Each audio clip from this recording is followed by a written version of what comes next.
Hi everyone, welcome to Tech Down Over. I'm Rick Zanotti, and I'm joined today by my good friend and co-host, Jeff Blanchard, or as we affectionately refer to him, Double O Blanchard. How are you today, Jeff? Good, thanks, Rick. A week off from the show, but I've been busily out with my camera and also mounting one on the bike. So I'm really interested to see our special guest today. So something to store all my camera equipment in. Yeah, we've got with us Kurt Rogers, co-founder of Think Tank, and he'll be on in a moment. Here we go.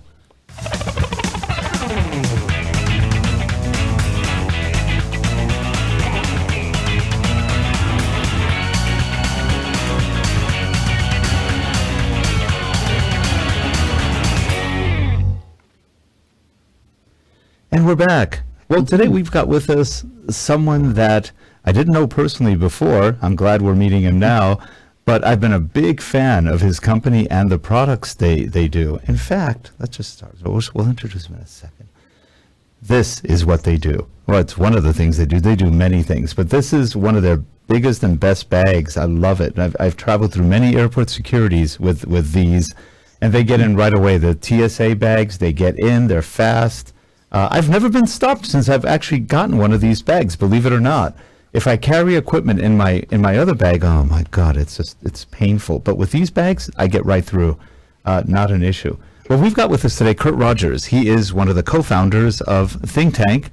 And Kurt, how are you today? I'm doing really good. Thanks for having me on, and welcome, Australia, Jeff. Yes. Oh, we're glad you could come on. And so what made you call the company Think Tank? Well, we got together and had literally we had a think tank and tried to figure out a name of a company that we could utilize that kind of explained really what we did and what we do. And what we do is we tap all of our friends and photographers and my wife and myself and everybody in the company to help us create the next generation of carrying solutions for professional photographers.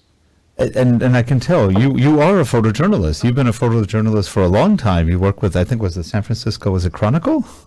I did. I worked at the San Francisco Examiner. And then they merged the two papers together, and after they merged, I was a Chronicle photographer for about 7 years.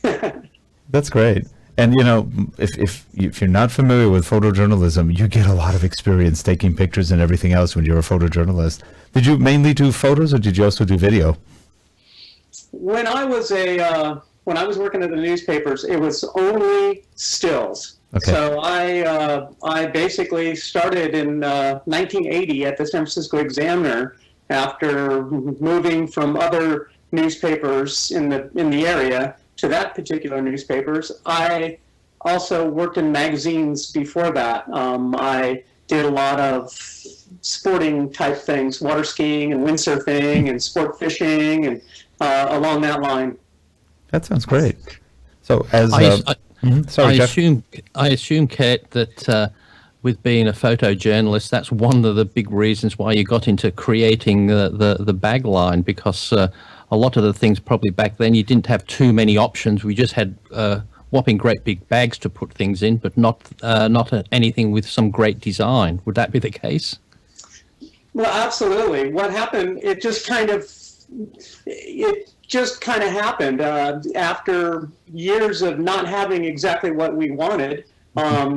I started making trunk organizers for backs of vehicles for news photographers that you could throw your equipment in and you would now worry about it bouncing around. And so I took that up to Low Pro and met Doug Murdoch, who at that point was the vice president. And we started making bags for that company, and then turned around a few years later, and I decided I didn't want to do that for them anymore, and I said my goodbyes. And a couple of years later, Doug Murdoch called me and said, look, we need to start a bag company to make manufacture bags for professional photographers. So it didn't take us long to figure out what we wanted to make. That's good. Now, it's interesting. I showed this earlier in the pre-show, but if I go back to this is, whoops, wrong shot. This is an interesting shot. Yeah, I'm not getting the right shot. There we go. Okay. We use this. This is what I call my Micro Four Thirds layout. I've got audio equipment in there. I've got the several shotguns in there. I've got a Panasonic GX8, a Panasonic GH4, an LX100 from Panasonic. They're all 4K cameras. Plus, they're all pretty good stills cameras as well for what they do. There's actually, you can't see them too well in there, but there's at least 3 lenses in there, and they're all probably about $1,000 or more each. And they're all professional lenses. They do a beautiful job of taking shots. But in this rig, which basically costs probably, I think the bag was about $400 or $450, something like that. Well worth every penny we've put into it. It travels beautifully, and that equipment, there is no damage ever to the equipment. And they don't get treated nicely by the baggage handlers, but it just keeps everything beautiful. And there's a lot of equipment in there, believe it or not. There's quite a bit of money invested into that bag. And you'd never think you could put that much into a bag, and it just fits well, and we can easily rearrange it. I can put Nikons in there, which I also have, or even some Canon 7Ds and some other stuff. It's just fun. It's just fun what you can do with that. And I like to highlight that because you guys, and I really do attribute it. I didn't realize you were a photographer at first, or the people who created the company were photographers. And I went, that makes sense, because you guys, I think, know what we're all looking for. And it's just enough buttons and secrets, places, and everything to put everything. And even the small bags have a lot of features to them, which you don't find in a lot of the other bags out there. Yeah, when I look at the still picture of your bag, I think to myself, you've got tremendous amount of room left in that bag to stuff all kinds of cables. And I have when I travel and when my wife travels and most of the people I know travel, there isn't one feeler gauge of room left in that bag. I think we've all figured out how to pack it to the point where you almost have to sit on it to get it closed. Now, I have a question for you, since you're there. And when I ask some of the folks at Sammy's, they don't always know. I've never quite figured out where to put a little tripod thing on this. There's a couple of ways to put a tripod. Depending upon if your tripod is a big tripod or a small tripod. Maybe a smaller one. What we like to do with our tripod is just on the side of the bag, there's a little pocket. You can put one leg into the pocket, or it comes with a tripod cup if you've got a larger tripod. Okay. And then a couple of straps that come along with the bag that have a little piece of Velcro on it that slides into one of those straps on the side, and then you put your leg of the tripod in it and strap that tripod right to the side of the bag, and it rolls perfectly. I got it. In fact, it's funny. I was looking at that little bag thing today, the little cup thing, going, what do I do with this? So I think I know now. Sometimes. That's good. No, it's really, really very, very functional, very versatile. And I know you guys have been growing the line more and more. I went to your website not long ago, and I went, well, there's a whole lot of products there. And just pretty much almost any kind of variety. I know Sammy's is carrying more and more of your stuff down in the LA area. And that's where I met Susie, who's one of your, I guess, regional reps. And she was showing us a lot of the products. I left with 2 more. So that's how we upped ourselves to 4. And we do still have some of the low pros that we use. But anytime we travel with these. These are just fantastic. We just did WPPI, the wedding show in Las Vegas. And like I said, it ended the day before yesterday. So we brought 25, 30 rollers with us and sold them all out in a day and a half. Really? That's good. That's good. And you guys won an award last year. We've won quite a few awards. We got a Lucy Award, and then I just was in New York 2 weeks ago picking up the Winton Lehman Award for the National Press Photographers Association. That's great. Yeah, congratulations on that. Oh, thank you. So it is fun. Now I see with a lot of bags as well, a lot of the design has to be making it so it will fit into carry-on luggage. Do you have sort of that restrictions when you are making bags to that? Because you could quite easily make a nice big bag that everything will fit into, but you've always got to be conscious what people are using it for. So would that be the case, that the constraints are usually tailored towards Kurt, travel? Can I show something first, Kurt? I don't have it here, but if you cut this in half, that is the travel one that we take on board. So we usually have both. Mm-hmm. And the other one goes on board. I keep the really expensive or more expensive cameras on that one. And it's almost the same exact size, except half. So it's beautiful. It's got the rollers, fits either under or right in the overhead, no problem. It's just real easy to work with. And it's also TSA certified, so it makes life just easy when you're getting in or out of a plane. Not a problem. So that's just a quick answer to your question. Kurt, I'll let you continue. Sure. There are different ways to carry equipment onto airplanes, and every airplane is just not the same. We flew back from WPPI on a 737 of the Southwest airline, and our bags fit perfectly in there. It's like they're made just for that airplane.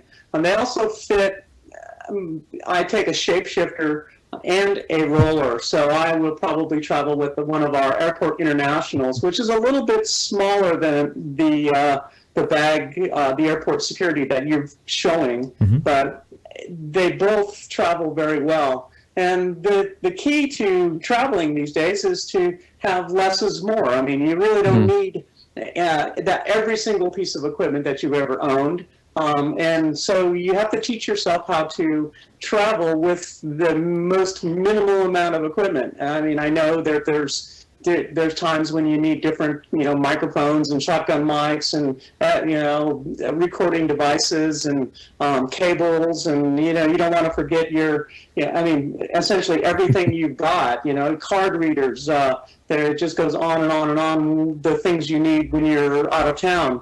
And so when you get to the point where you're traveling and they downsize the aircraft to that you're going to be getting on, say, like a CRJ or Embraer, one of the Canadian aircraft, then we have an idea where we put everything into a shapeshifter, and then we take that shapeshifter and carry it on to the plane, and probably most of the time put it underneath the seat. And when I tell people about flying, believe it or not, the middle seat has the most room underneath the seat in front of you. So that's one of the seats that people hate to get, and you can always pretty much get that seat. That's true. Oh. Am I still here? You're still there, Jeff. So I'm waiting for everybody else to talk, but they're all waiting on me to talk. But as I said, I agree with you there, Kate. One of the things with travel is to travel very light, and I must admit I'm one of the guilty ones who like to take everything.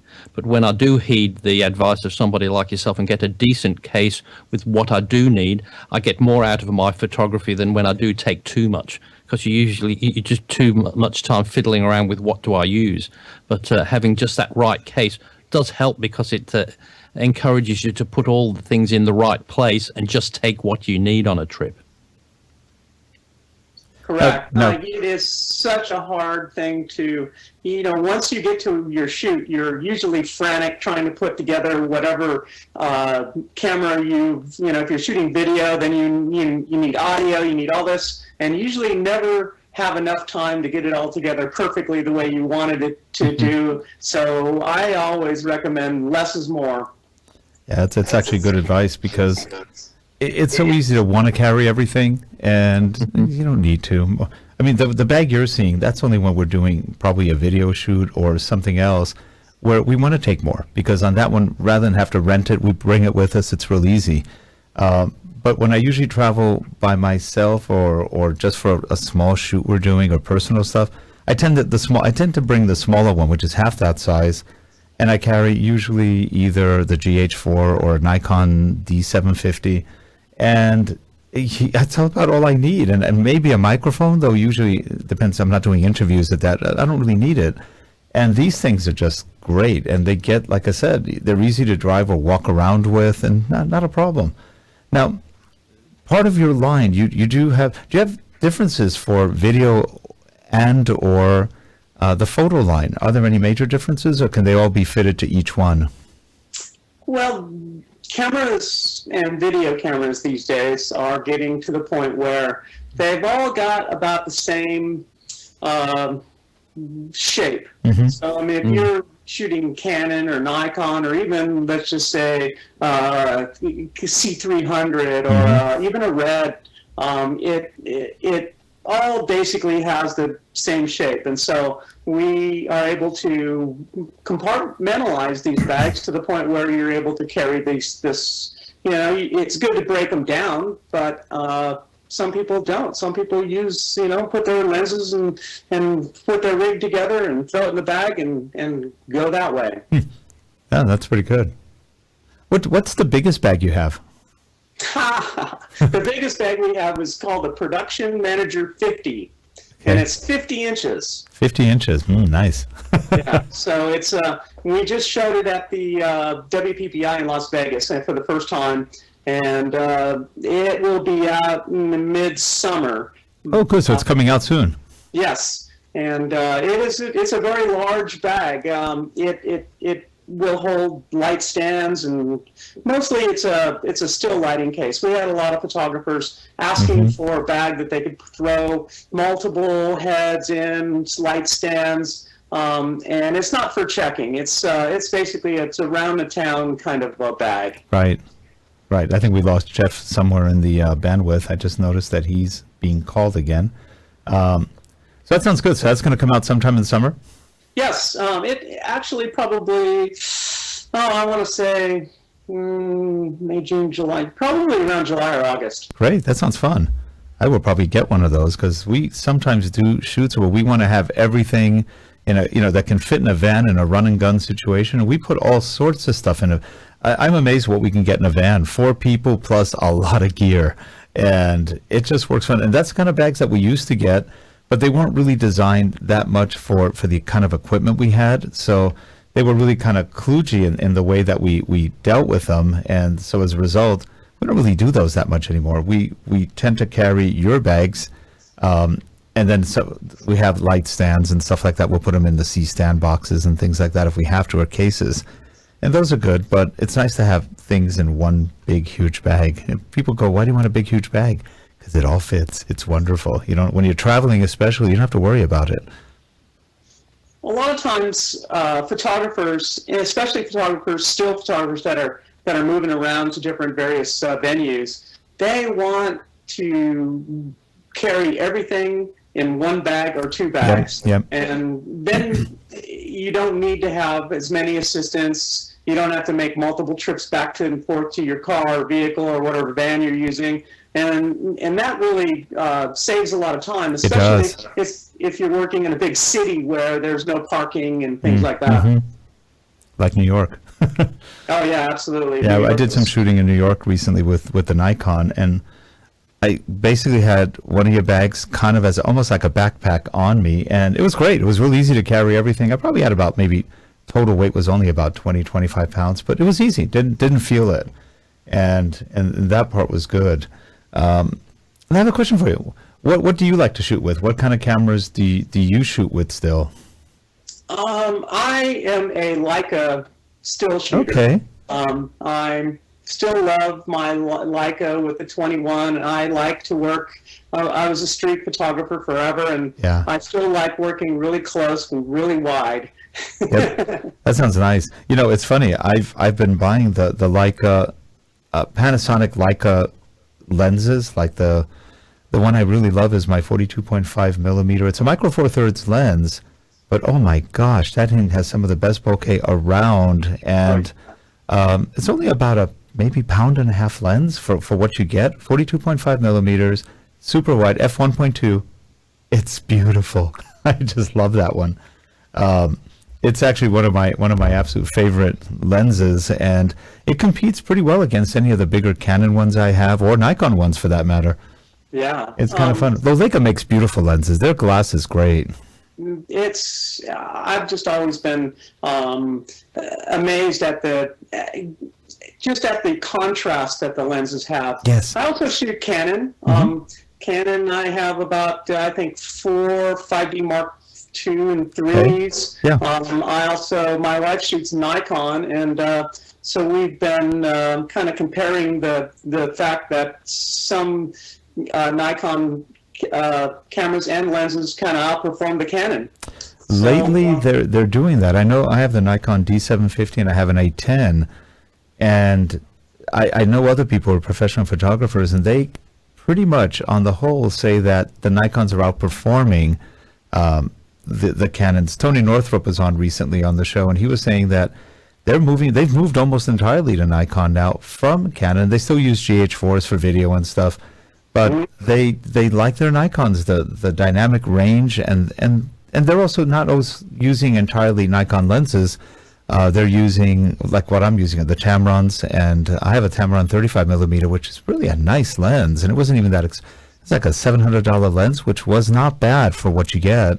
And then I think it's a 24-70, really good lens. And I've got Sigma lenses, which I actually like. I use them on my Canons. I've got the 7D Mark II. I don't have any of the full frame Canons right now, partly because I really wanted the 4K video, and at this point, only one of them has it. I want to spend that kind of money. Was the 1DX, I think. Right. That's a lot of money. Yeah, one of the biggest differences that I noticed, and I like the Nikon better because, like the D810 is, I shoot a lot with an Atomos, and and having audio come over the HDMI is huge. And the 5D Mark II does not, or 5D Mark III. You can't even get scratch audio, so it's very frustrating on that point. Yeah, that's true. And the Atomos makes it fun. I've been doing that with the Panasonic. I've got, I think, the Ninja and a couple of other ones, and they just sound great. Of course, though, you do lose the ability to, if you're doing 4K, to shoot in camera with the Panasonic when you do the Atomos. So you kind of lose one thing, but it's still the quality is really good when you get it. And the Nikon, even though they're shooting 1080p, 60 frames a second if you want it, it's nice. It's clean. I couldn't believe how beautiful the picture quality looks on the Nikons. It's nice. I tried on Olympus and I didn't like it, but that wasn't because I didn't like Olympus. I hated the ergonomics. It was like, it's like too small in my hands. I couldn't do it.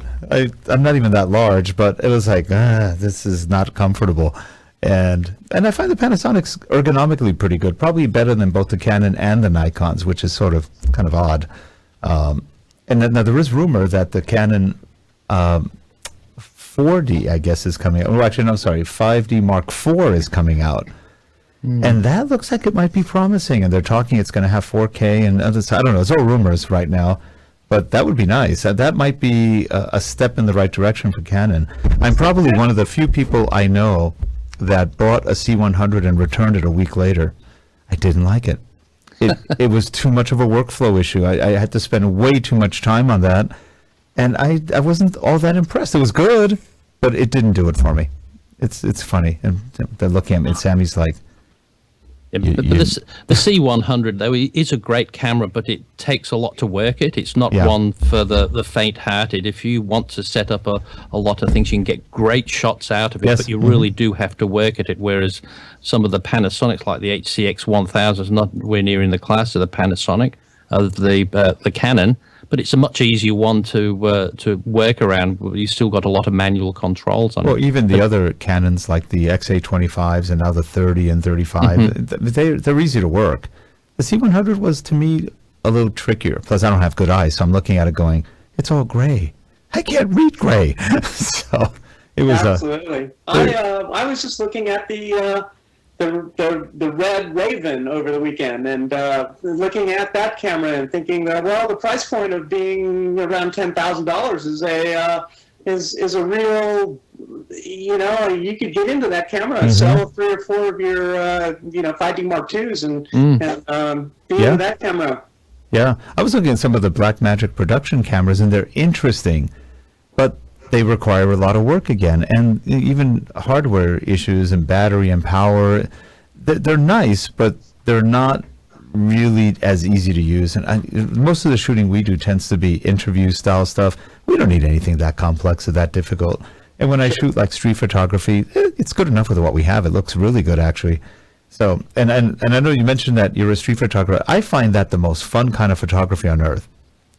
Just I still absolutely love it. I find that it's a little bit harder these days to be a street photographer than it was in the past. I think everybody that the iPhone ruined us because it'd almost be better to go back to like a Yashica mat or something like that, which is a twin lens reflex where we could look down and not have people notice that you're actually photographing them. I think that might be the ticket to street photography in the future, just because when you're pointing something at people, everybody notices today.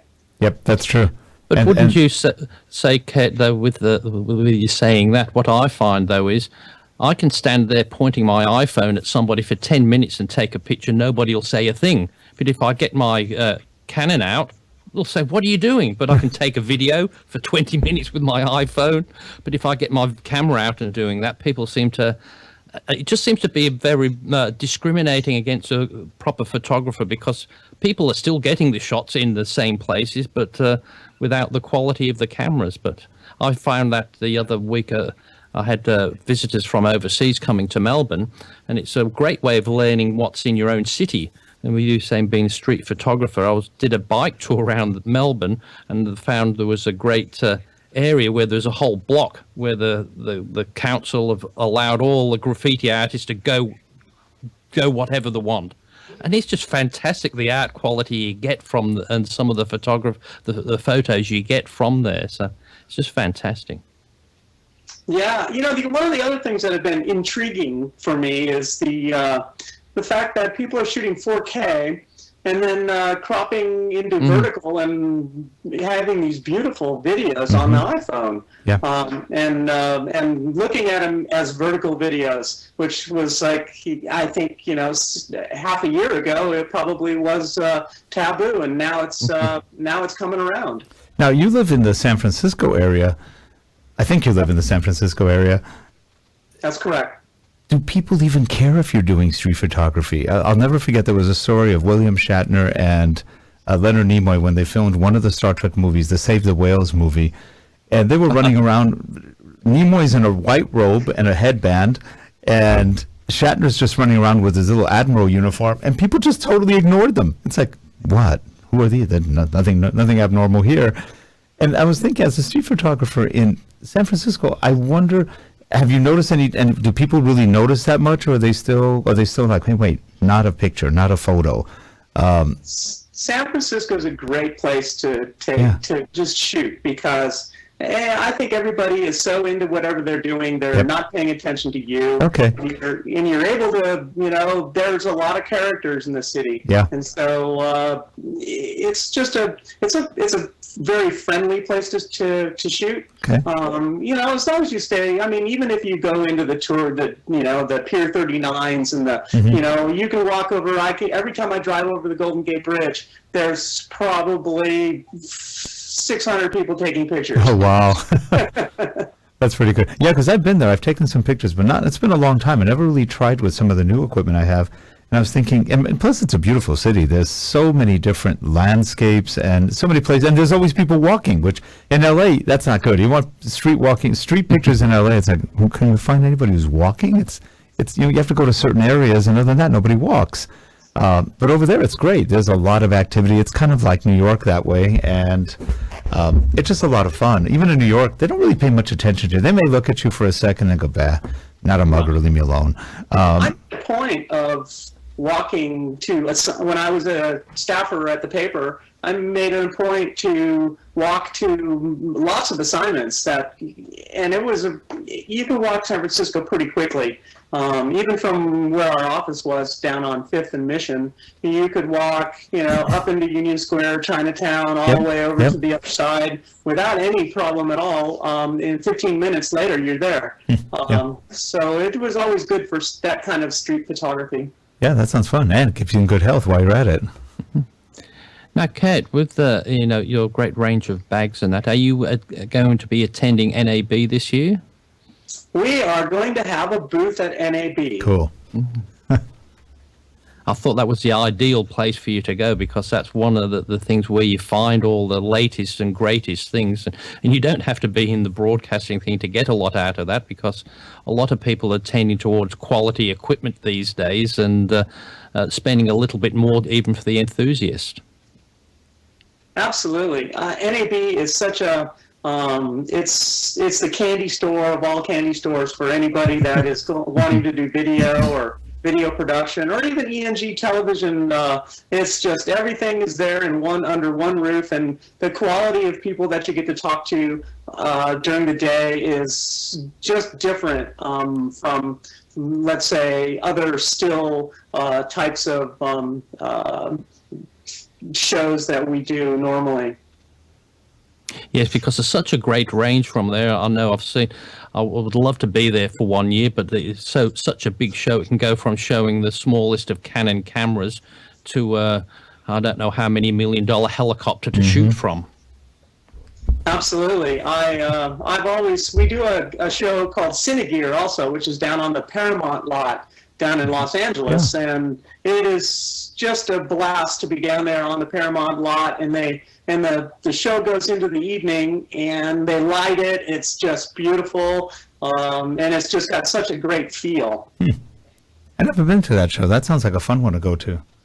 Oh, it's my favorite show there is. It just feels like you want to shoot pictures. I remember when I was a kid, I was basically a teenager, I was probably about 15, and we had just moved to LA from New York, and the person who lived on top of us in the building, I lived in the Mid-Wilshire area out here, he owned the commissary at Paramount. And he goes, "You want to come and take a look at the studio?" Sure. So I got invited, went to the commissary, had a burger or whatever, and then he said, "Here's the golf cart. Don't go into any place that has a red light." Okay, no red light. Red light, you will be killed. Got it. No.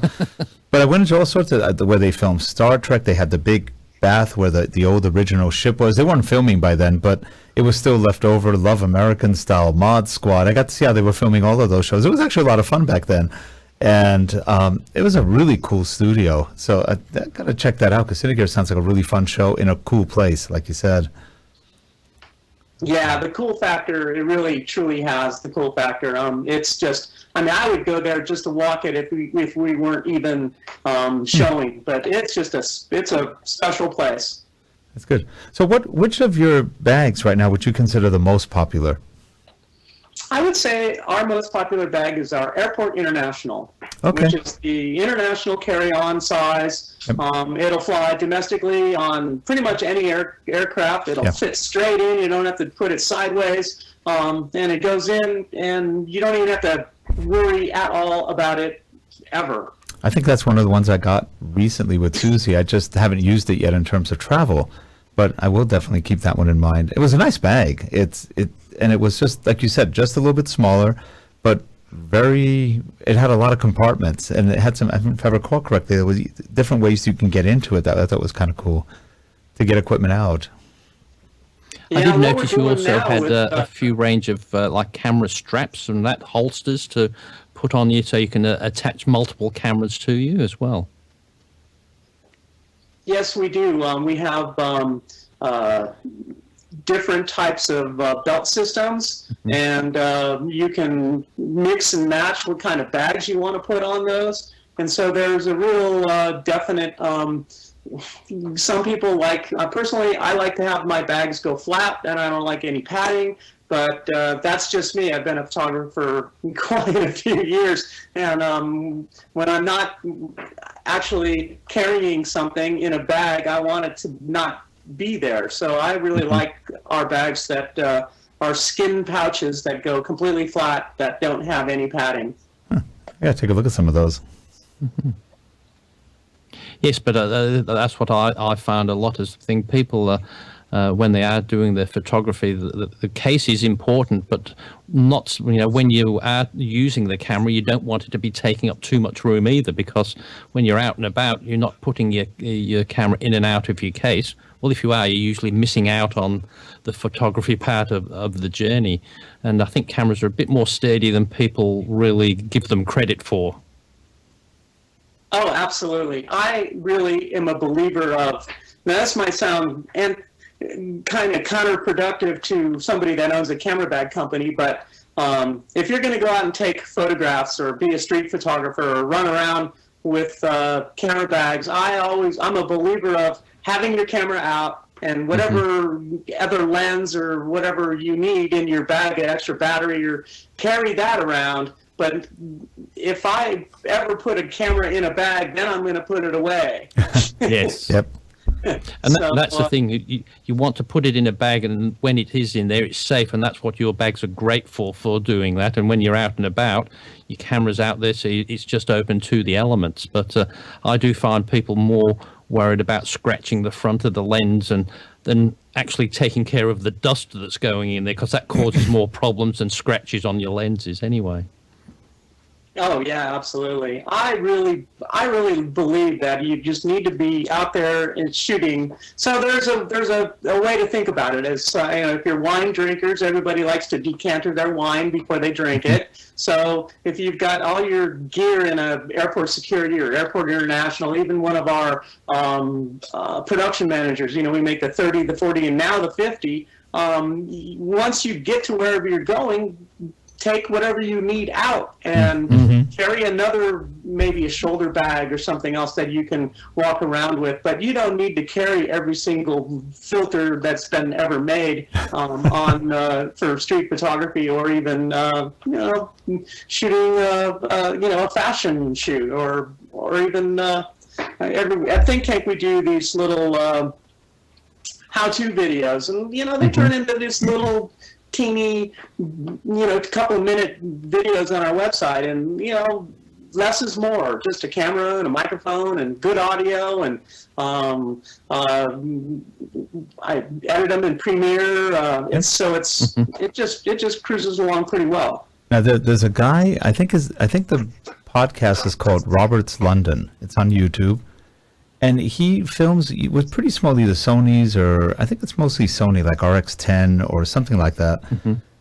And, he takes some of the best street photography around, and he gives a tour of London while he does it. Every show is another place of London that he likes to share with you. And they are fabulous. The video quality is incredible. And and a lot of times I think he has a little stand where he's doing this, just walking with his camera and talking at the same time. Then all of a sudden it flips and you can see everything he's doing, and they're really well done, and just the picture quality and the interest, the interesting places he goes to. Yeah, it just gives, I think, street photography that real fun kind of, this is fun. You're investigating something, you're showing people, nobody pays attention to him. Or I think the way he holds the camera is almost kind of on his chest, so he's not really looking at things. It's an interesting approach, but it works well for him. They're good. Robert's London, I think it's called. I like that. That sounds great. It was cool, and I like his technique, and he's a pleasant guy. I mean, he's just one of those guys you go, he does a great job. Just love seeing stuff like that. Kurt, where can people find your bags? I know the big resellers like B&H and Sammy's Camera in Los Angeles have it. I'm sure some of the big camera places have it. Where else can people get your bags? Adorama, they can actually go to our website, thinktankphoto.com, to get our camera equipment.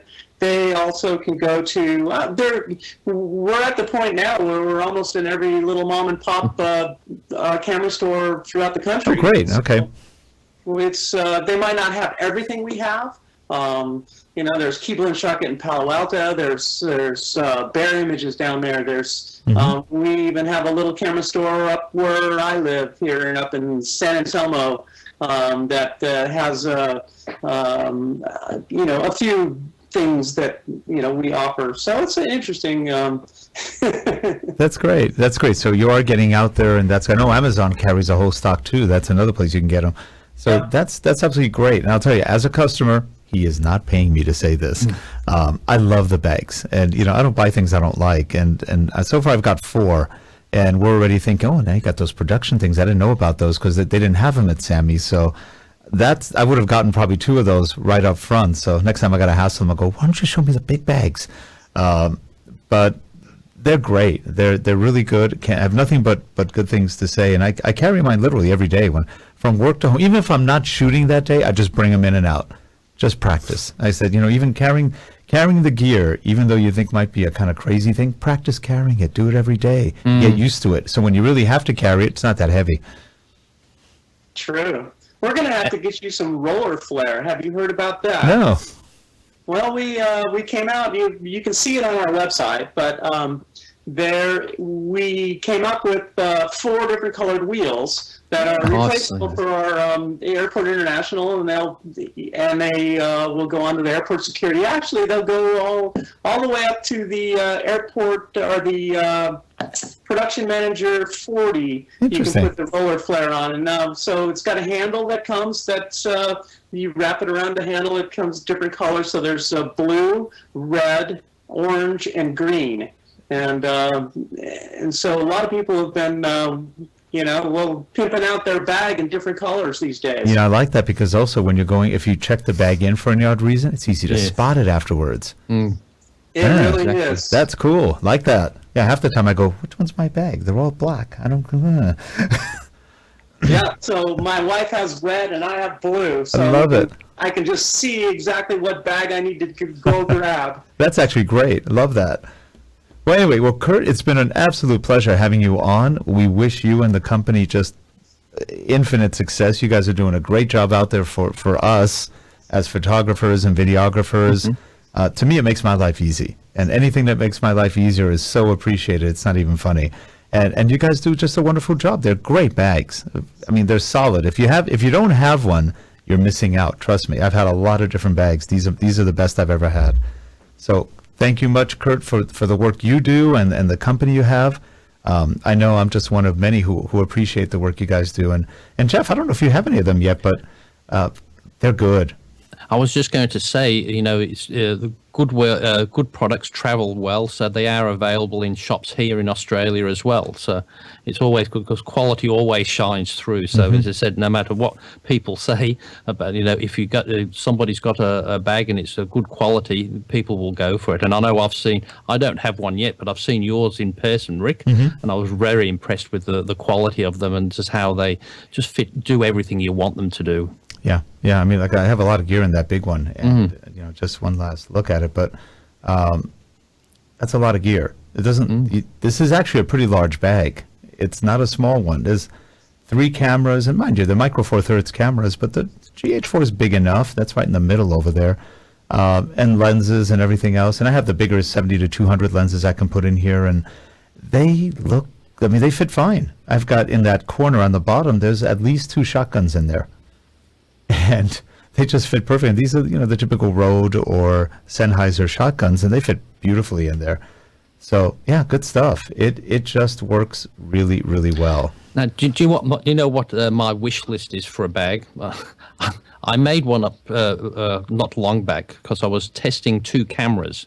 And like we were saying, people always get a bit funny when you're setting up a tripod somewhere. But what I did, I got this like with the trolley type thing and strapped a tripod to that with a bag on the side of it, put my XA10 camera on it, wheeled it, then stood it up, and it was a tripod. Perfect. So but nobody saw me. Then you can take pictures. But if you take the tripod out, extend the legs, people say, "What are you doing?" Yeah. If you just stand it up, hey, I got it that angled right. And that's what I want. If we could find one that will just have a permanent attached tripod, I could just that'd be pretty cool. Push it down, and I think that would be great. But and Jeff, I could have it on a backpack, and then have the camera coming over my shoulder. But Jeff, if you're ever doing that again, just tell people you're a surveyor. Since most people have no clue what a surveyor is, they'll just go, "Oh, okay," and they'll just leave you alone. Yeah, I really find that you just have to kind of do it, and then. Yes. If the tripod police come out, it's you deal with it then. That's right. And I find the worst thing you could do is just not do it, because as I said, most of the time people don't say anything. It's only you're only worrying it about yourself. Well, Kurt, you'll find this funny. I was going through airport security one time, 4 times, they stopped me because I had an XLR to USB converter, a Shure X2U, which does a great job for just audio conversion. That thing went through 4 times because of it, and finally the lady goes, "What's this?" And I said, "It's a microphone converter." Nothing. I finally said, "Well, it's actually a sex device." Oh, went right through, and I went, "Oh gosh." The board that we got, this thing I didn't get through security, and so they Really, for that? made me go back through, and then they had to sniff it and everything. So it's one of those things where I figured I'd get through, but nope. Sorry, big piece of glass isn't going to let you through. You know, it's funny. For about 4 or 5 years, I carried on purpose just to see if it would get through. About a 4-inch Swiss Army knife, one of the big ones. Never got caught. But my microphone thing gets caught. I just love it. Yeah. No, there's no rhyme or reason what's going to make them stop you and question you. Or I don't know how much time we have, but I had a story where I was covering basketball. Yeah. The Golden State Warriors versus the I think it was. It was either someplace in Texas, either San Antonio or Dallas Mavericks, and I was putting cameras up in the rafters. And they had pyrotechnics in the rafters. Fireworks were going off. And so the cameras that we were putting up there were in this pyrotechnic area. And so one of the cameras set off the pyrotechnic thing at the airport, and I ended up having to explain myself with, the reason I've got pyrotechnic residue on my... Oh, gosh. Yep, fun. That's very hard to explain It why is. you've got residue from explosive gunpowder on your things. Yeah, your name is right there underneath the page 1 picture that you just had, and they had it sitting right there, and I'm in a room trying to tell them, and they didn't really care. Wow. That's funny. It's always the innocent-looking ones who are the ones to worry about. That's why. Yeah, right. Well, anyway, Kurt, again, a great pleasure having you on. Again, we wish you the best of luck with the products and everything. We're looking forward to getting some more from you. And Jeff, till next week, we've got another great show lined up. And if people want to get a hold of you, what's the best way to get a hold of you? Kurt? Me personally, it's krogers@thinktangphoto.com. Okay, great. Sounds good. And then they can see you at NAB coming up soon. I think it's April, right? We're going to be there, from 9 to 6, I think, every day. So come on by. We'll show you everything we got, and we're going to bring some new stuff that nobody's ever seen. And bring a credit card, because when you see them, you'll want them. Trust me. You want to buy them, yeah. Yeah, you will. Trust me. I was looking for all sorts of other stuff, and my normal Sammy's rep, Larry, goes, "Well, you want one of these?" And I go, "You're right. I'll take 2." And actually, no, I took the big one, the big airport bag, and my wife goes, "I want the little one." And literally, I go, "But you don't really shoot." She goes, "I want the little one." So she took the little one. So I, in essence, got 2 bags out of that because she just loved it. I go, "But you don't really," she goes, "I just want it." And she's not a camera shooter at all. So it's it was funny. Just wanted it. So I use it. It's great. We have a very beautiful bag that just came out called the Lily Deanne. And it was designed by Deanne, my wife, and Lily, one of our designers at Think Tank. And it doesn't look like a camera bag at all. It's very beautiful. There's 3 sizes, 2 different colors. It's leather, magnets. It's kind of a nice blue interior, kind of a robin's egg blue. Nice. So it's a very beautiful, nice bag, and it's classy. And a lot of wedding shooters are using it to look classy. That's actually a pretty cool idea. Does it carry a laptop too? Yes, it does. Oh, then she may get that. I better show it to her. If it can carry any kind of laptop, she's in. Sounds great. Well, hey, Kurt, a real pleasure meeting you again. We'll see you next time. I'm sure we'll catch up another time. And anytime you want to come on, make product announcements, let us know. We'll have you on. Anytime you want me on, I'm there. Okay, sounds great. Thanks, Well, Ted. Kurt, appreciate it. And for all you guys watching on YouTube, please subscribe. Give us your feedback, thumbs up, thumbs down, whatever you want. But let us know you're there. And definitely get a hold of Kurt and the Think Tank photo bags. They're great. Have a good one, everyone. Bye-bye. Okay. Bye for now.